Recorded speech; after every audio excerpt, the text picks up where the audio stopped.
Republicans, and particularly the Tea Party Republicans, but let's face it, folks. Really what we should be doing if we're going to qualify Tea Party Republicans, what we should be doing is qualifying the non-Tea Party Republicans. Because the Tea Party Republicans are the Republicans. The other people are there, just there for the ride, apparently. If that's the reality, then that's the reality. They have been plotting for 2 months and negotiating amongst themselves how they were going to shut down the government, and now it appears that they're going to do it. Apparently, a few hours before midnight last night, the House tried to send another bill to the Senate.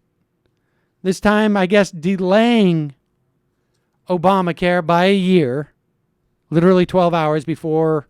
Well, some provisions have already kicked in, but 12 hours before the exchanges are to go live. Preventing 11 million uninsured people from getting coverage in 2014.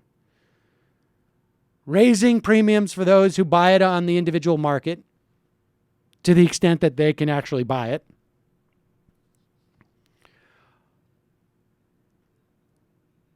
And this is all just basically their threat not to shut down the government. Repealing the tax on medical devices, which funds a lot of the Obamacare, would add $30 billion to the deficit over 10 years. And then a whole host of other things, the Republican grab bag of what they want, right-wing demands. And as they pass this, the Tea Party members in the Republican caucus were so excited that John Culberson of Texas described his reaction at the meeting during the Republican caucus when they announced this is what they were going to do to basically force a shutdown of the government. I said, like 9/11, let's roll. My God. So in this instance, the Republicans are like the passengers on a plane who are about to try and storm a cockpit that is presumably manned by terrorists. And those terrorists, i.e., would be, I don't know, is it the people who are getting health insurance? The 14 million who would get expanded coverage under Medicaid? Or the ones who could afford to buy it on the exchange? Or the ones who wouldn't have pre-existing conditions? Or the ones who wouldn't be subject to rescission? Or is it just the government bureaucrats who set up these things? Who are the terrorists in this fantasy that this Tea Party guy has in his mind of being, we're just like those people who would take down terrorists? And I guess the only other thing would be, we know what happened with that plane, right? Everybody died as it crashed in a cornfield. I think it was in Pennsylvania. So we're going to take everybody down and we're all going to die.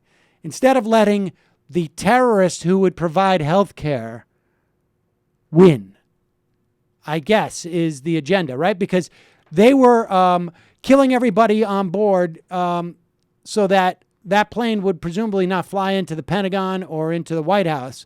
But in this analogy, flying into the Pentagon and the White House would be providing 14 million people with health insurance. I just want to be clear on what we're talking about. Okay, now I get it. I think you're getting way too elaborate there. But that's the analogy. It's Obama, Al-Shabaab, Oh, terror okay. healthcare. Right, there you go. Done. All right, fair enough. That's exactly the analogy. It's just you're putting way more thought into it than they ever would. I don't know. I think in their mind, I mean, this is what comes to them. They're on a mission to crash this plane. Yes. That would presumably be the government and services for everybody. Some stuff will continue on. You'll get Social Security payments. Things like the CDC's tracking of the flu as it goes across the country, that'll be shut down. So a couple old people and a couple kids will die. Will the What are you NSA gonna do? continue to run? That's my I number don't know. one. Defense, security, intelligence will not be affected, I'm sure. And then we get to move on to the debt ceiling. Is this just demographics?